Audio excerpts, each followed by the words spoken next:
नमस्कार दोस्तों, स्वागत है आपका मैथ्स मैजिक पे। तो दोस्तों आज इस सेशन में हम लोग बात करेंगे 6 सितंबर 2022 में जो ग्रुप डी में पूछे गए थे मोस्ट पीवाईपी प्रश्न पे चर्चा करेंगे। हम लोग टॉप 20 प्रश्न को हम लोग देखेंगे जो कि बार बार रिपीटेड प्रश्न है और आने वाले ग्रुप डी एग्जाम्स में पूछे जाएंगे और कोई भी एग्जाम्स हो मैथ कहीं से भी पूछा जा सकता है। ठीक है, तो ये शिफ्ट हम फर्स्ट 6 सितंबर में जो पूछे गए थे फर्स्ट शिफ्ट में उस पे चर्चा करेंगे। हम लोग आज क्लास नंबर 37 है। ऑलरेडी आपका क्लास इसके पहले जो 36 क्लास है ऑलरेडी हो चुका है। यदि आप अभी तक आप लोग प्रीवियस वीडियो जाके नहीं देखे हैं तो आप लोग जाके देखिए, बेहतरीन आप लोग को सॉल्व मिलने वाला है, बिल्कुल क्विकली सॉल्व के साथ और समझने में बिल्कुल आसानी हो जाएगा। ठीक है, तो चलते हैं सीधे सेशन की तरफ बिना कुछ विलंब किए। तो पहला नंबर देख लीजिएगा मेरे दोस्त, ये तो पता आप लोग को होगा ही और बता दिया गया है 6 सितंबर 2022 शिफ्ट फर्स्ट में। ठीक है, चलते हैं पहले नंबर प्रश्न की ओर।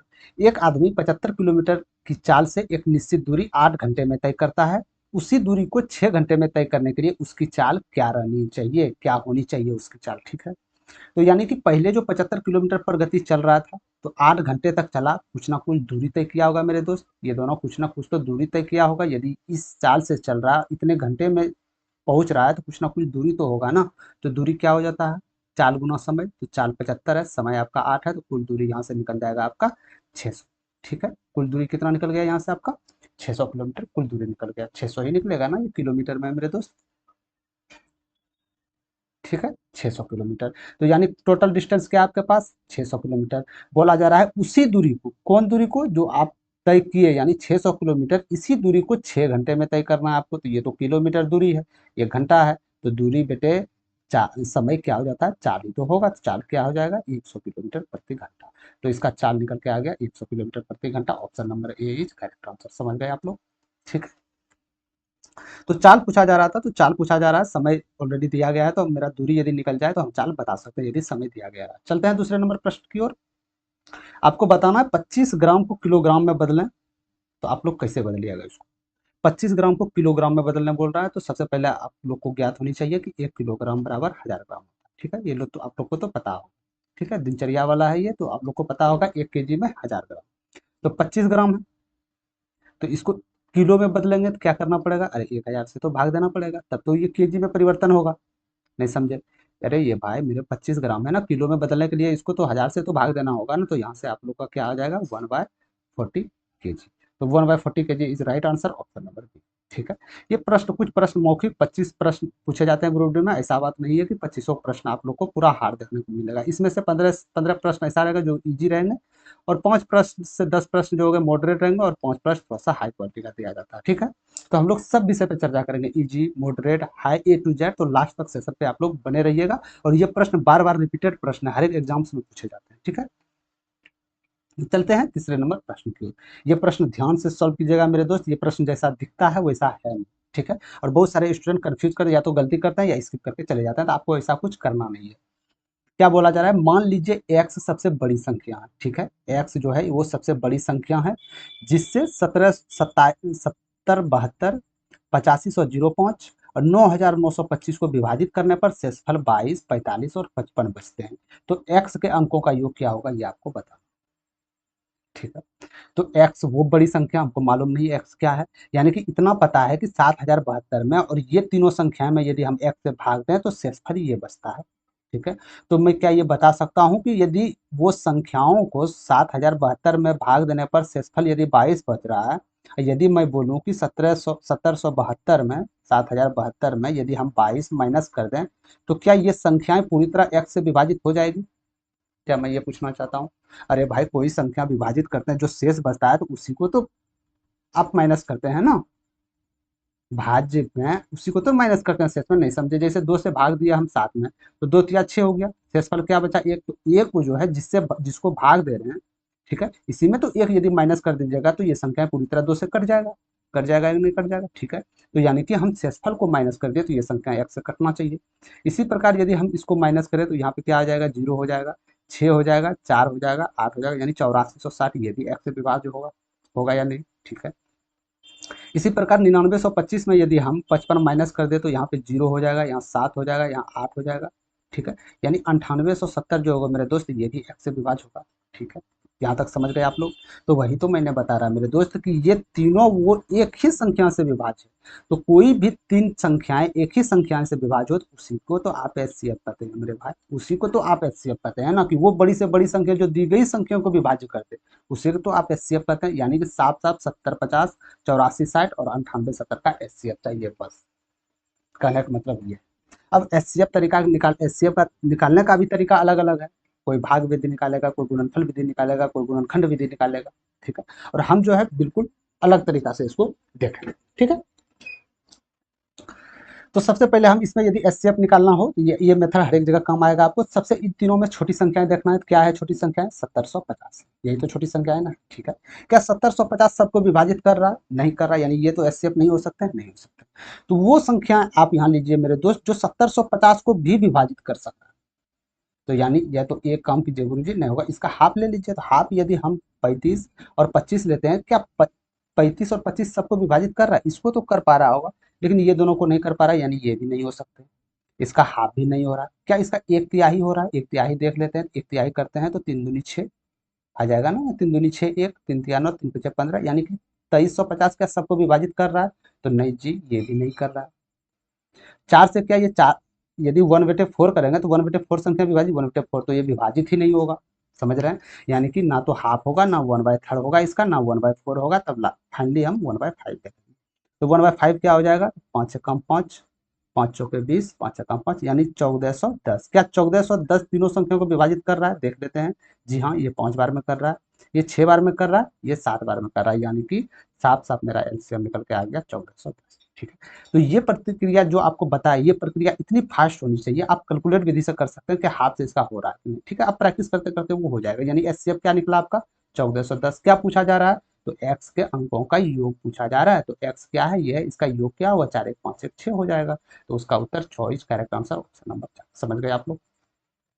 समझ गए? उतना टेंशन, उतना झमेला पालना नहीं।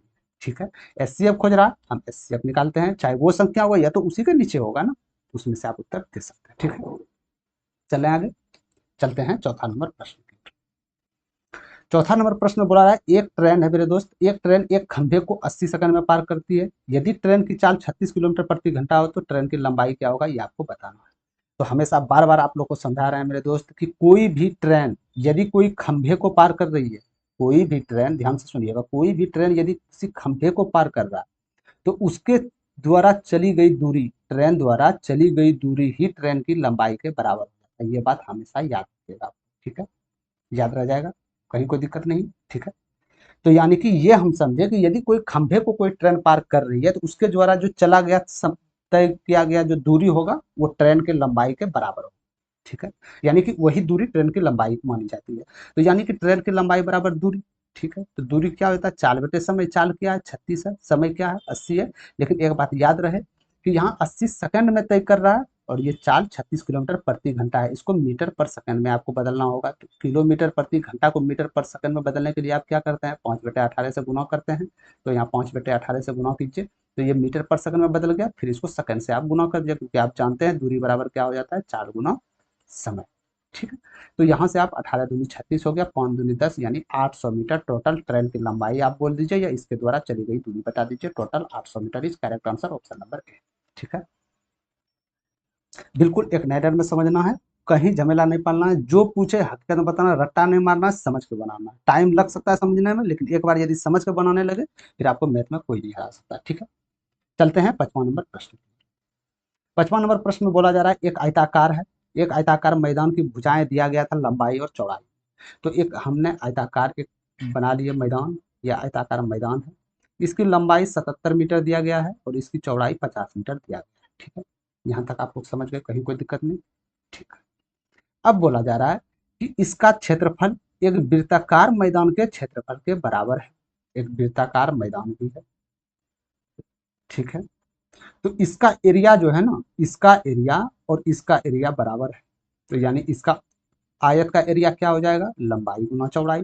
अरे यही तो होता है ना, ये लंबाई गुना चौड़ाई और इसका एरिया पाई स्क्वायर के बराबर हो जाएगा। हो जाएगा या नहीं हो जाएगा, ये पूछना चाहते हैं?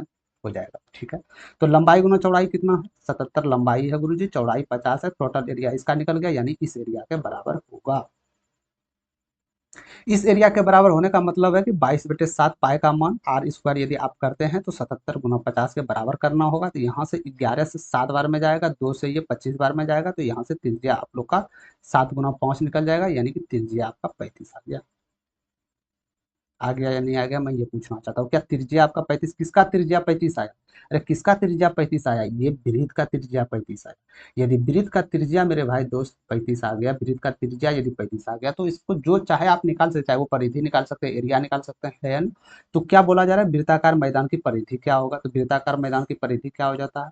2 पाई आर, यही होता है। तो यहाँ से 22/7, त्रिज्या कितना था? 35, तो यहाँ से 7×5 = 35, 5×10 यानी 220 मीटर आपका परिधि हो जाएगा इसका, यानी कि मीटर में परिधि 220 मीटर हो जाएगा। Correct answer option number 4।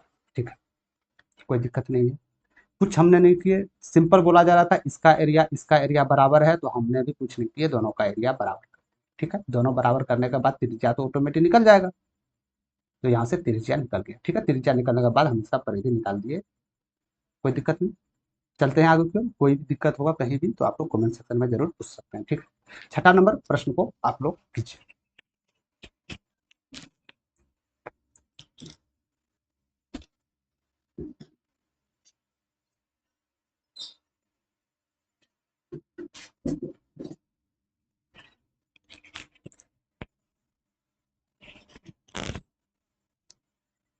हो गया छठा नंबर, साधारण ब्याज की किस वार्षिक दर से 7500 की धनराशि 7 वर्षों में 9250 रुपया हो जाएगी। ठीक है, बिल्कुल आसान तरीका से बनाना है, बिल्कुल झंझट नहीं पालना है।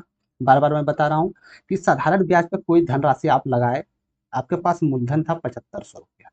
ठीक है, आपके पास धन 7500 रुपया पड़ा था, आप कोई रेट से, कोई कुछ भी कितना भी परसेंट हो सकता है, इस रेट से मूलधन को लगाए। ठीक है, टाइम कितने साल के लिए लगाए? 7 साल के लिए लगाए। 7 साल के बाद लगाने के बाद पता चल रहा है कि यही धनराशि बढ़ के कितना हो जा रहा है? 9250, यानी कि जो सामने वाला लौटाएगा वो 9250 रुपया लौटाएगा। ठीक है, यानी 7500 रुपया दिए, 9250 रुपया हासिल किए, तो कितना रुपया एक्स्ट्रा लिए? यही तो मेरा ब्याज होगा रुपया में। तो कितना रुपया लिए? 7500 माइनस करेंगे तो 0 हो जाएगा, यहाँ यहाँ 5 हो जाएगा, तो यहाँ 7 हो जाएगा। समझ गए, यहाँ 1 हो जाएगा, यानी 1750 रुपया मेरा सिर्फ ब्याज है ना? 1750 रुपया ब्याज है। तो यहाँ से सिंपल इंटरेस्ट हम निकाल सकते हैं, क्योंकि हम जानते हैं सिंपल इंटरेस्ट रेट और टाइम का गुणनफल हो जाता है। तो टाइम तो ऑलरेडी दिया गया था 7 साल, रेट हम X% मानते हैं और सिंपल इंटरेस्ट हमको निकालना पड़ेगा। तो सिंपल इंटरेस्ट क्या हो जाता है? ब्याज बेटे मूलधन, मूलधन इतना गुना 100, यहाँ से आपका सिंपल इंटरेस्ट का निर्माण होगा। तो यहाँ से निर्माण करते हैं हम 25 या 75, यानी इसको सिंपली आप यहाँ से 7 बार में ले जा सकते हैं। ठीक है, ठीक है, कोई दिक्कत नहीं। 7 बार में आप ले जा सकते हैं ना। एक बार इसको हम कैलकुलेट कर लेते हैं जिसमें कि समझने में आसान हो। तो ये 7500 था, तो ये दोनों चला गया, 25 या 75, अब 25 सते 175, तो यहाँ से आपका क्या हो जाएगा? 0, यानी कि सिंपल इंटरेस्ट कितना निकला? 70 बेटे, निकल गया ना? अरे निकला या नहीं निकला? ठीक है, सिंपल इंटरेस्ट 70/3% निकल गया। तो यहाँ से एक्स का वैल्यू हमको चाहिए, एक्स का वैल्यू करने के लिए क्या करना पड़ेगा? अरे क्या करना पड़ेगा एक्स का वैल्यू करने के लिए? ये दोनों को घटाना पड़ेगा, तो 10/3 आ जाएगा। तो यही तो आपका परसेंटेज होगा, 10/3, यानी आप बोल सकते हैं 3.1/3%। तो यही आपका रेट हो गया। तो rate 3.1/3, correct answer option number 3। ठीक है, कोई दिक्कत नहीं, हमने कुछ नहीं किया। सबसे पहले हम सिंपल इंटरेस्ट को निकाल लिए। क्यों निकाल लिए सिंपल इंटरेस्ट को? क्योंकि हम जानते हैं सिंपल इंटरेस्ट जो होता है रेट और टाइम का गुणनफल होता है। टाइम दिया हुआ था, सिर्फ रेट निकालना था, यदि सिंपल इंटरेस्ट निकल जाता तो काम आसान हो जाता। तो यहाँ से हमने वही किया सेम। ठीक है, चलते हैं आगे की ओर। 7वां नंबर प्रश्न को देखिएगा, 12 सेंटीमीटर त्रिज्या वाले एक ठोस धातु के गोले को पिघलाकर 27 समान गोले बनाए गए हैं। मूल गोले के पृष्ठ क्षेत्रफल का इस प्रकार के बने 6 गोले के कुल पृष्ठ क्षेत्रफल से अनुपात क्या है, ये आपको बताना। ठीक है, सबसे पहले एक बड़ा सा गोला था आपके पास जिसका त्रिज्या दिया गया था 12 सेंटीमीटर। ठीक है, इसको आपको 27 समान समान छोटे टुकड़ों में गोले में विभाजित करना था या नहीं करना था। ठीक है, तो ये साफ बोला जा रहा है मेरे दोस्त कि जो पहले वाला जो गोले का पृष्ठ क्षेत्रफल था, गोले का पृष्ठ क्षेत्रफल क्या हो जाता है? 4 पाई r²। पहले वाले त्रिज्या को हम r मान लेते हैं और बाद वाली त्रिज्या को हम छोटी r मान लेते हैं। ठीक है, तो यहाँ से 4 पाई चला चला गया, तो यानी से हम सिंपल बोल सकते हैं कि r² और ये आर स्क्वायर का रेशियो खोज रहा है, ठीक है, खोज रहा है। लेकिन आर स्क्वायर ये जो पृष्ठ क्षेत्रफल खोज रहा है मेरे दोस्त, ये 6 गोले का पृष्ठ क्षेत्रफल खोज रहा है। तो यानी एक गोले का पृष्ठ क्षेत्रफल इतना 6 से, तो 6 से गुना करना पड़ेगा, तो यहाँ भी 6 हो जाएगा, यानी 6 आर स्क्वायर। यहाँ तक समझ गए, कोई दिक्कत नहीं है। चलते हैं अब, हमको आर का वैल्यू चाहिए, ये बड़े वाले आर का वैल्यू तो ज्ञात है हमको, ये 12 है, तो यानी कि इसका क्षेत्रफल कितना हो जाएगा 144। हमको ये ज्ञात करना है कि छोटे वाले का त्रिज्या कितना होगा, यानी छोटे गोले का त्रिज्या ज्ञात होगा तभी तो 6 गो का आप कुल पृष्ठ क्षेत्रफल निकाल सकते हैं। तो पहले एक गो निकालना होगा, तो एक गो त्रिज्या निकालने के लिए क्या करना पड़ेगा, दोनों का आयतन बराबर कर दीजिए, तो आयतन क्या हो जाता है 4/3 पाई आर क्यूब, यानी 12 का क्यूब। इसी प्रकार 27 टुकड़े है ना, तो 27 4/3 पाई आर, ठीक है। 27 इसीलिए लिखे क्योंकि मेरे पास एक गो का पृष्ठ क्षेत्रफल निकल जाएगा, ठीक है। यदि 27 नहीं लिखते तो 27 का पृष्ठ क्षेत्रफल आपके पास निकलता।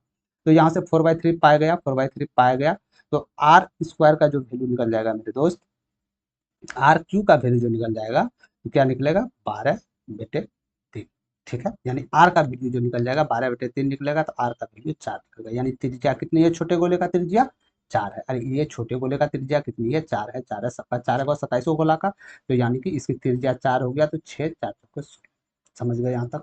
बस यहाँ से इसको कुछ नहीं करना था, रेशियो में आपको बदलना है, इसको रेशियो में बदल सकते हैं। तो 8 से इसको कटाइए, 8 दूनी 16, 8 है का 8, 8 8 64 हो गया, बाकी बात ये 6 दूनी 12 हो गया ना, तो यानी कि 6 3 18 6 3 12, 3 2 के रेशियो में आपका ये पृष्ठ क्षेत्रफल होगा। तो 3 2 के रेशियो एक ही ऑप्शन में है, option number B is correct answer.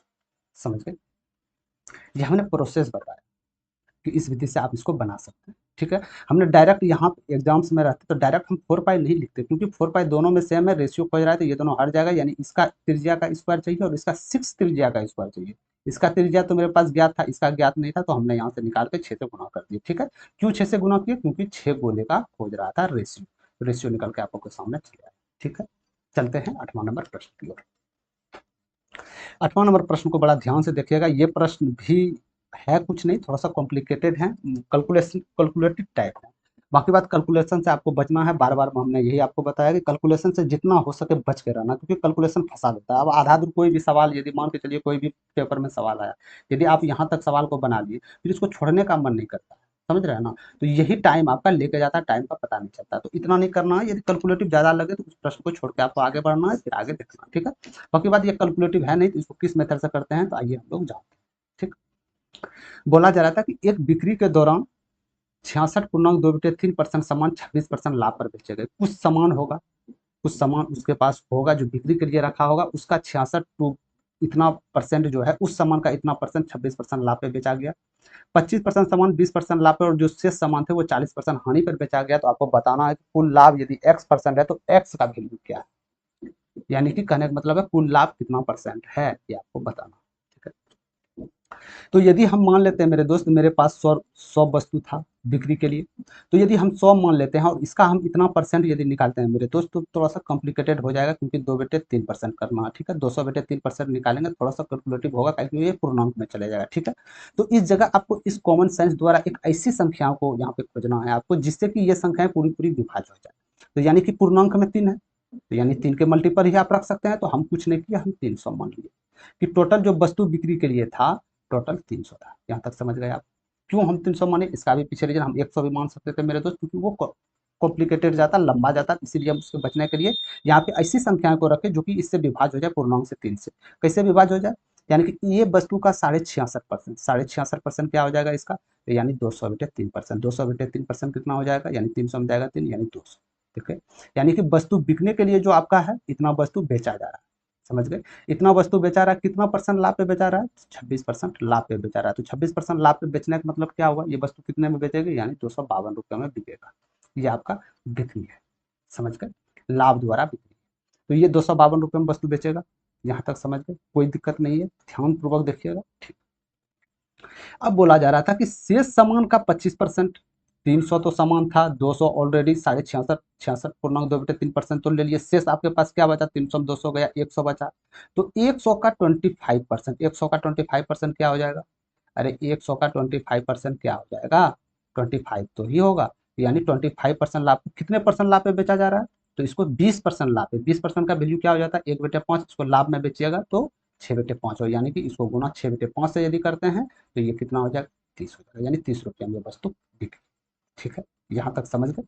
अब चलते हैं आगे, तो ये 100 में 25 तो ऑलरेडी चला गया, तो आपके पास कितना बचा? अरे मेरे भाई 200 पहले बिका, 25 बाद में बिका, तो टोटल 225 बिक गया, तो 75 ही तो आपके पास है। टोटल 75 ही तो आपके पास बचा हुआ है। ठीक है, तो ये 75 को जो बोला जा रहा है, इसको 40% लॉस पे बेच रहा है। 40% का वैल्यू क्या हो जाता है? 4/10, 4/10 यानी 2/5। लॉस पे बिक रहा है तो माइनस करेंगे 5 में, तो यानी 3/5, तो इसको गुना 3/5 से करना होगा। तो 5 से इसे करते हैं तो 15 45 हो जाएगा। ठीक है, तो यानी कि ये टोटल मेरे पास बिक्री आ जाएगा, और टोटल जो मेरे पास वस्तु है, कितना है मेरे पास वस्तु? 300। साफ साफ दिख रहा है ना ऊपर में, ये टोटल वस्तु इतना सा मेरे पास है, और बेचने में कितना इसका यहाँ पे हासिल हुआ? 5 2 7। ठीक है, 4 3 7, 7 5 12, 2 3, यानी कि 327। टोटल वस्तु 300 था, 300 रुपया में मान सकते हैं आपकी एक वस्तु 1 रुपया, 300 रुपया में खरीदे, 327 रुपया में बेचे, यानी कि आप सीधा सीधा यहाँ से बोल सकते हैं 27 रुपया मेरे पास फायदा हुआ 300 में, तो 100 में कितना यहाँ से परसेंटेज आपका 9% निकला। तो एक्स का वैल्यू पूछा जा रहा है, तो एक्स का value 9% correct answer option number. ठीक है, ये हमने आपको कैलकुलेट करके बताया। बाकी बात आप यदि रब करते तो डायरेक्ट आप वहाँ पे 300 का 200 कर से 100 बताया, यानी ये 25 हो गया, यहाँ से आप इजी वे कर सकते थे, बहुत बिल्कुल अलग तरीका से। ठीक है, तो हमने साफ साफ यहाँ पे बताया कि इस जगह संख्याएं को आप ऐसी संख्याएं इस जगह रखना है जो कि ये कट जाए, जिसमें टाइम आपकी खपत ना हो। ठीक है, तो इस प्रकार प्रश्न यदि आगामी आने वाले एग्जाम्स में दिखे तो आपको बिल्कुल टेंशन नहीं लेना, इस विधि से आपको सॉल्व करना है, तो आसानी से सॉल्व हो जाएगा और अदर स्टूडेंट के मुकाबले। ठीक है, चलते हैं 9वां नंबर प्रश्न की। 9वां नंबर प्रश्न में देखिएगा मेरे दोस्त, ये भी प्रश्न बोला जा रहा है कि आपको बताना है वैल्यू क्या होगा जो क्यू जो है 0 के बराबर नहीं होनी चाहिए, पीवीटी क्यू का वैल्यू क्या होगा।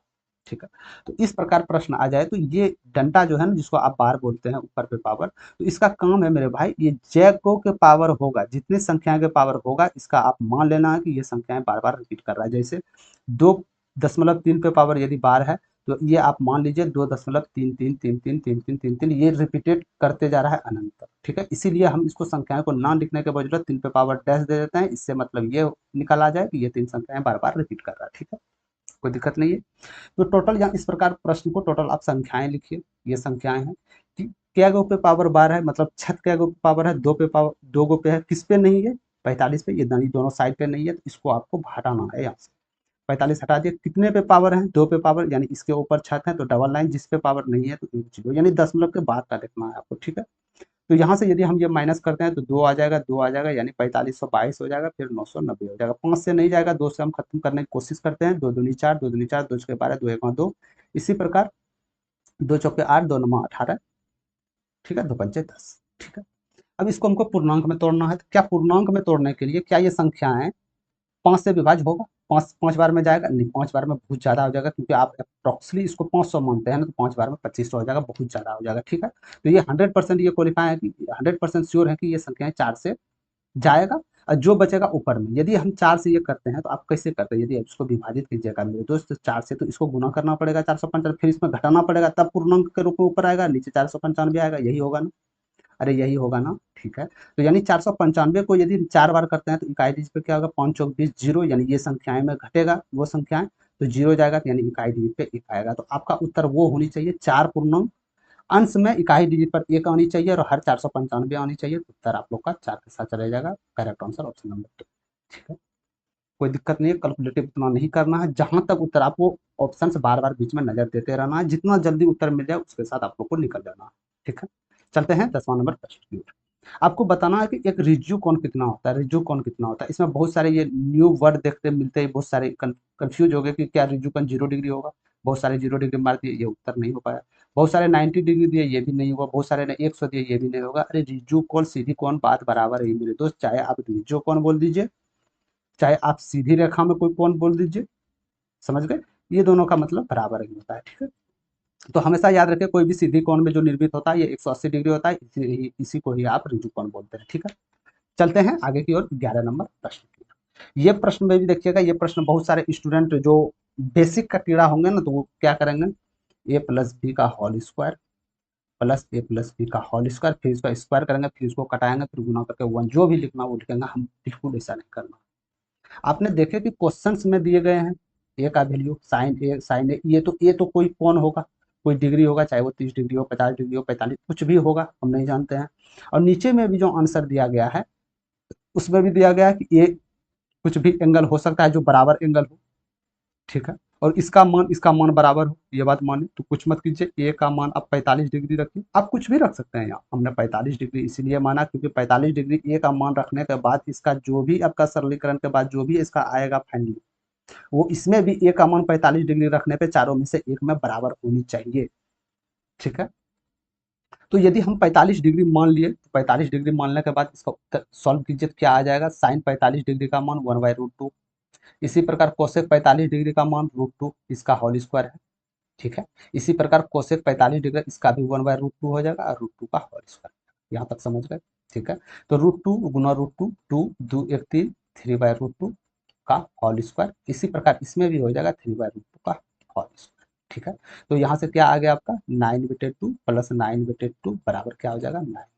यानी कि ए का वैल्यू यदि 45 डिग्री रखते हैं मेरे दोस्त, तो कौन सा ऑप्शन में ए का वैल्यू 45 डिग्री रखने पे 9 के बराबर आ जाएगा, ये आपको चेक करना है। तो यदि हमने यहाँ पे देखे, इसको सॉल्व करने की भी जरूरत नहीं है। यदि हम यहाँ पे 45 डिग्री का भी मान रखते हैं मेरे दोस्त, तो 5 में माइनस जा रहा है, समझ रहे हैं आप लोग। ठीक है, तो यहाँ पे 45 ये तो 2 हो जाएगा। ठीक है, ये भी 2 हो जाएगा, 5 में 7 में 2 जाएगा 5 बचेगा, तो ये नहीं होगा।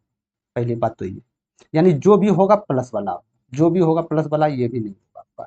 ठीक है, तो ये दोनों को हम चेक कर लेते हैं। तो ये कितना हो गया 5, कोसेक 45 √2 का स्क्वायर 2, इसी प्रकार सेक 45 डिग्री √2 का स्क्वायर 2, यानी 5 2 7 2 9, यानी कि ये उत्तर आप लोग का हो सकता है नंबर 2। ठीक है, इसी प्रकार हम इसको चेक कर लेते हैं। 5 हो गया, ये तो हो ही नहीं सकता, स्क्वायर भी नहीं है, √2 में आएगा, यानी ये भी नहीं।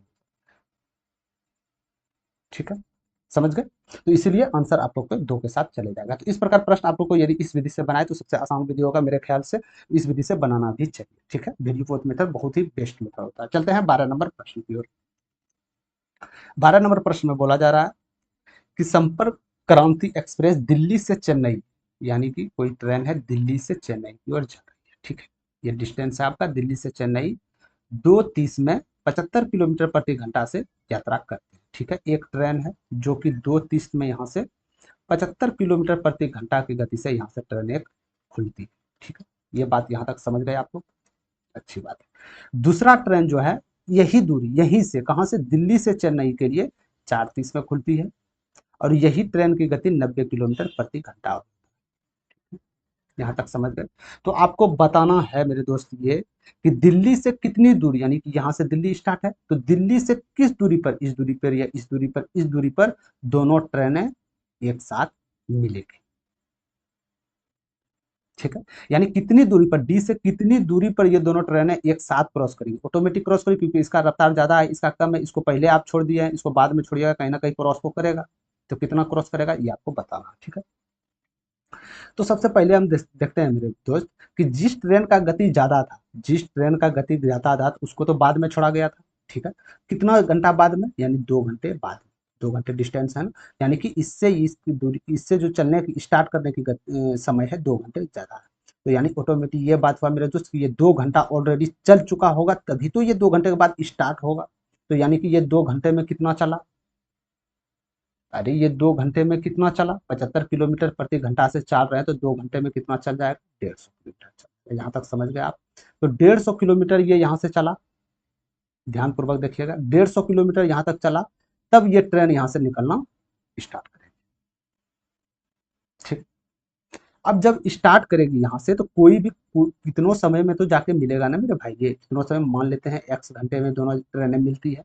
तो यदि एक्स घंटे में ये ट्रेनें मिलती है, तो कितना दूरी डी से हो जाएगा, तो पहला जो 75 किलोमीटर प्रति घंटा से चला था, तो 150 किलोमीटर तो ऑलरेडी चल चुका था, और ये 75 गुना एक्स चला, क्योंकि हम जानते हैं दूरी बराबर, दूरी जो हो जाता है समय गुना 4 होता है। ठीक है, 75 किलोमीटर प्रति घंटा से चलेगा, मान लेते हैं एक्स समय में ये दूरी तय करेगा, यानी 150 के बाद, तो ये टोटल डिस्टेंस हो गया, और टोटल डिस्टेंस 9x के बराबर हो जाएगा। क्यों बराबर हो जाएगा, क्योंकि इसीलिए हो जाएगा क्योंकि ये 90 है मेरे दोस्त, है ना, 90 है ना, 90 किलोमीटर प्रति घंटा से चाल से चल रहा था। तो यहाँ से जैसे ही ये ट्रेन निकलेगी ना, तो जितना समय में ये ट्रेनें मिलेगी, समय तो वही लगेगा, अरे समय तो वही लगेगा ना, 2 घंटे में ट्रेनें मिलेगी, तो दोनों तो दूसरे चाल तो निकल जाएगा दूरी दोनों का। तो यहाँ से आप लोग इजी वे सॉल्व कर सकते हैं। तो इसको यदि आप माइनस कर देते हैं, तो 15x बराबर 150 हो जाएगा। तो यहाँ से x का वैल्यू कितना निकल गया, 10 आवर। तो x आप घंटा ही तो माने थे कि इतना घंटे में मिल रहा है, तो कितना घंटे में मिल रहा है, 10 घंटे में मिल रहा है।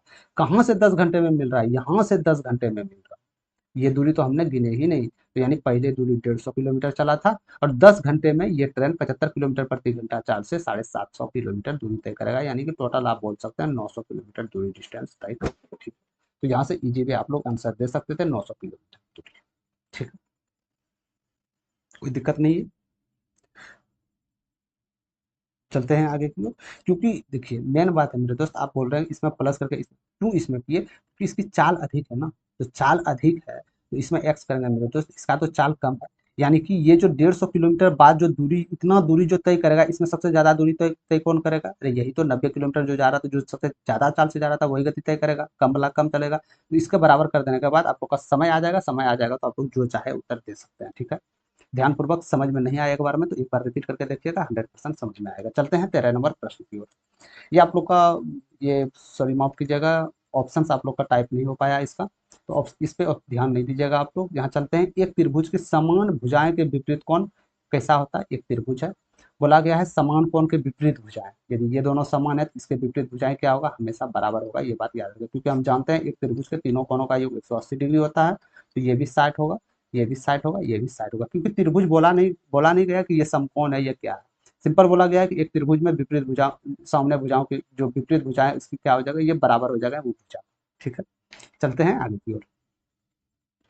14 नंबर प्रश्न बोला जा रहा है 18 और 72 के बीच तृतीय अनुपाति क्या होगा, ये आपको बताना है। तृतीय अनुपाति निकालना, या मध्यमा अनुपाति खोजे या प्रथमा अनुपाति खोजे, तो आप लोग के लिए इस पे ट्रिक्स बता दिया मेरे दोस्त, कि यदि ये संख्याएं ए है, फिर बी है, समानुपात है, फिर बी है, फिर सी, तभी तो यहाँ से प्रथमान, यदि आपका प्रथमानुपाति पूछ दे तो आपको कुछ नहीं करना, प्रथमा में ये है ना, तो फिर ये है ना, प्रथमानुपाती ये हुआ ना, तो इसको आपको ए के बराबर रखना है।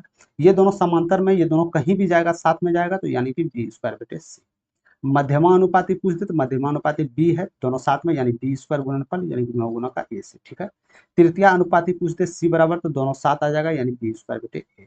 तो तृतीय अनुपाती खोज रहा है ना, तो तृतीय अनुपाती क्या हो जाएगा? बी स्क्वायर, यानी कि 72 गुना 72 बटे ए। तो यहाँ से 18 चौक 72 हो गया, तो यहाँ से 288 इसका आंसर हो जाएगा ऑप्शन नंबर 4। ठीक है, बिल्कुल इजी प्रश्न है, घबराने की जरूरत नहीं है, आप लोग इजी में कर सकते थे इसको। ठीक, चलते हैं 15 नंबर प्रश्न।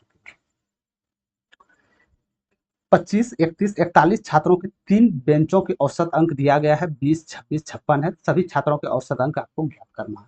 ठीक है, यदि 25 छात्रों के औसत औसत अंक 20 है, तो क्या मैं बता सकता हूँ कि इसको गुना करने के बाद जो भी होगा, कि ये टोटल 500 अंक जो होगा, 25 छात्रों के कुल अंकों का योग होगा 500।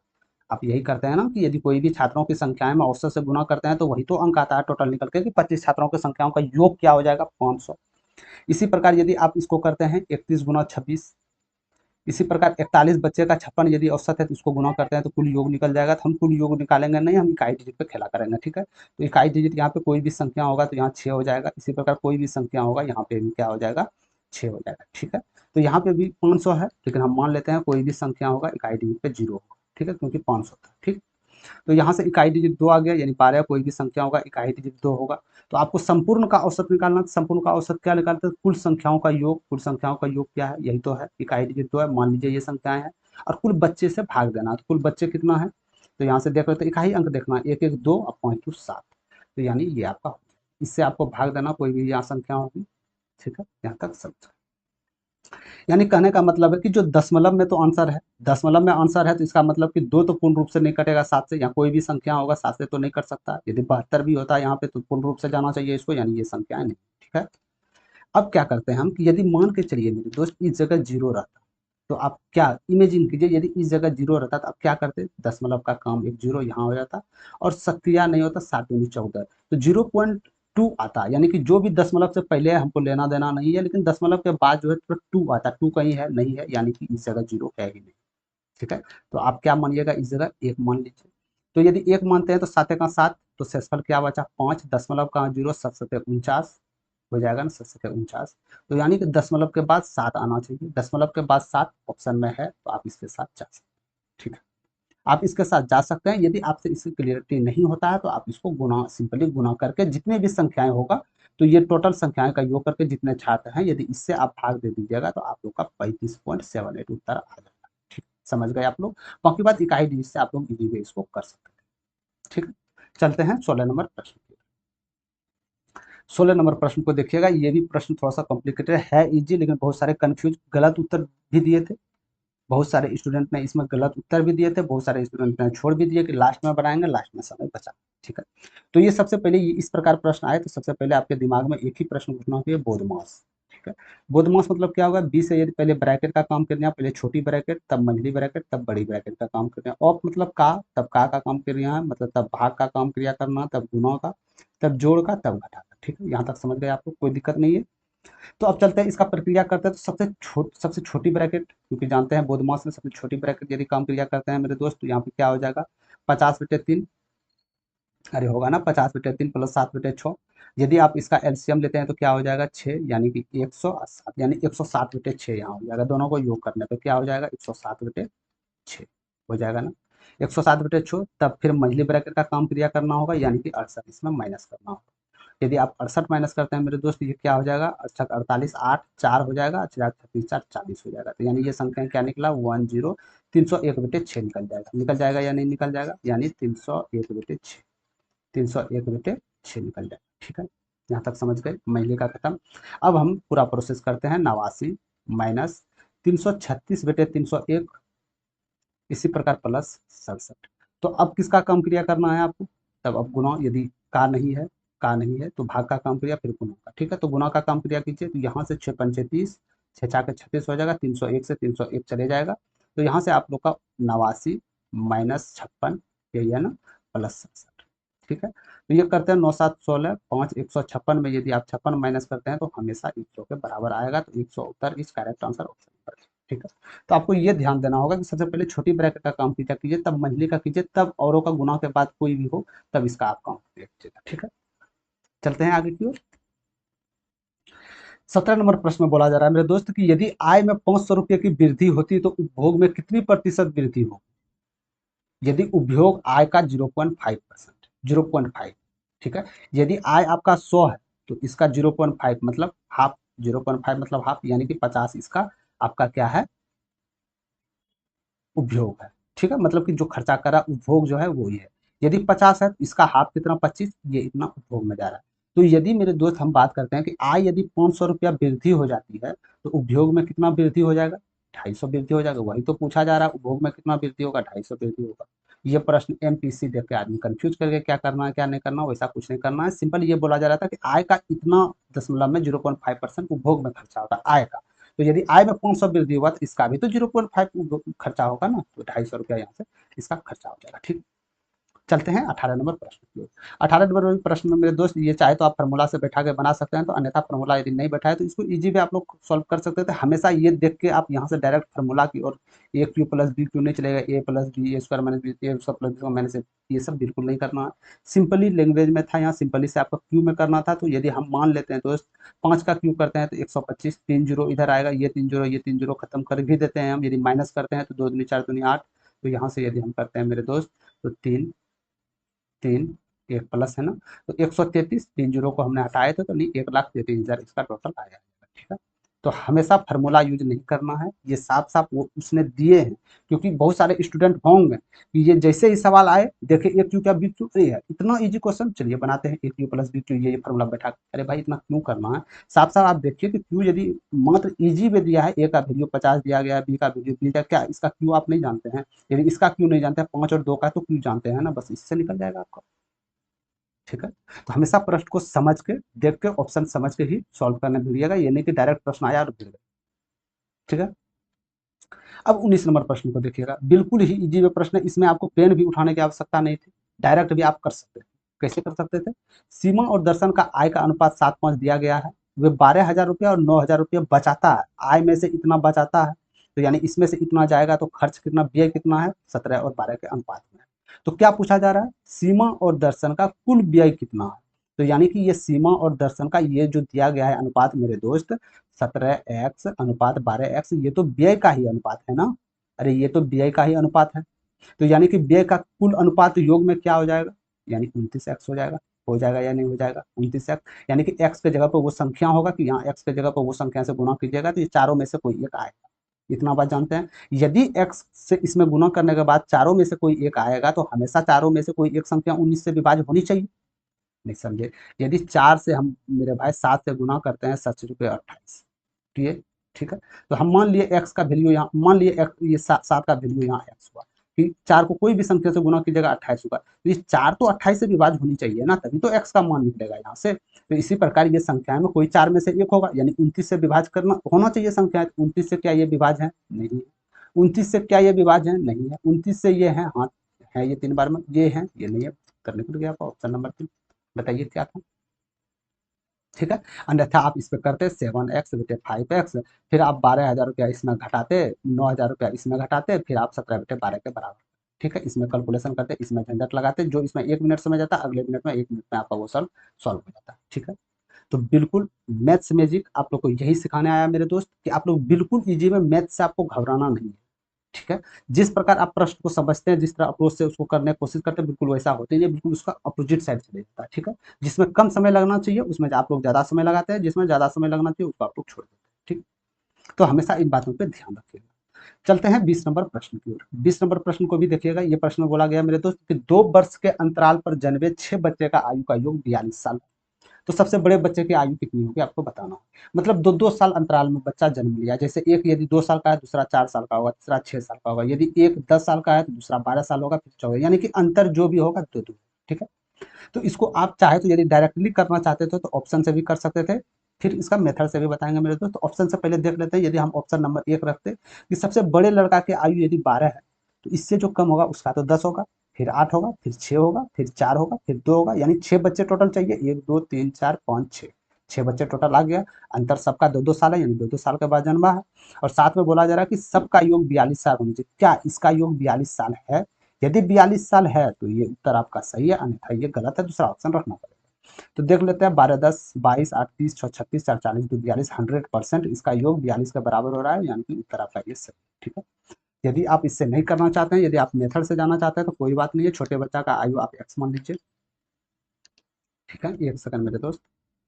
ऐसा यदि आप लोग नहीं करना चाहते हैं तो छोटे बच्चे का आंसू एक्स मान लीजिए, फिर x+2, क्योंकि 2 वर्ष के अंतराल में, तो ये 4 हो जाएगा, ये 6 हो जाएगा, ये 8 हो जाएगा, ये 10 हो जाएगा, और ये 12 हो जाएगा।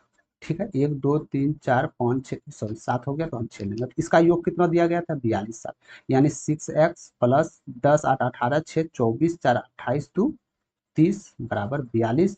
तो यहाँ से x का वैल्यू क्या निकल जाएगा? 2। x का वैल्यू 2 निकला, तो सबसे बड़े लड़का का खोज रहा था, बड़े लड़का का क्या था? x+10 तो ही था, तो x का वैल्यू 2 + 10 बराबर 12।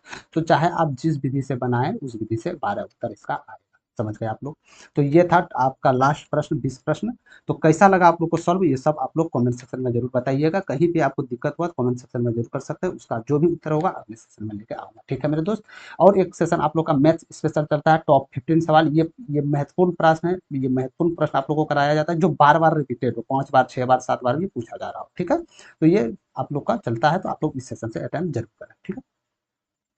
और टेलीग्राम पे यदि आप लोग को कोई भी चीज़ का पीडीएफ चाहिए, ये नोटिफिकेशन जस्ट तुरंत नोटिफिकेशन चाहिए, सबसे पहले तो आप लोग को टेलीग्राम चैनल से जुड़ना होगा। वहाँ जाइए, जो भी अपडेट आपके लायक आता है, जो आपके रिलेटेड हो, चाहे वो रेलवे से रिलेटेड हो या एसएससी हो, कोई भी नोटिस के रिलेटेड हो, सबसे पहले आपको वहाँ देखने मिलेगा। बाद में ही यूट्यूब पे कोई क्रिएटर द्वारा देखने को मिलेगा। सबसे पहले टेलीग्राम चैनल पे इस पे आपको देखने को मिलेगा। ठीक है। चलते हैं। तो आप लोग को कैसा लगा सेशन, आप लोग कमेंट सेक्शन में जरूर बताइएगा। पसंद आ गया तो लाइक जरूर कीजिएगा, और जितने भी न्यू बच्चे हैं जो आगामी आने वाले मैथ्स की तैयारी कर रहे हैं उसके पास शेयर कर दीजिएगा, जिससे कि उसकी तैयारी में 4 चांद लग जाए। ठीक है। और यदि आप मैथ्स मैजिक में अभी तक न्यू हैं, चैनल को सब्सक्राइब नहीं किया तो सब्सक्राइब करके बेल आइकन ऑल पर क्लिक कर दीजिएगा, पल पल अपडेट के लिए। ठीक है। तो आज मेरे दोस्त यहीं तक रखते हैं क्लास, मिलते हैं कोई और नेक्स्ट सेशन में। जय हिंद।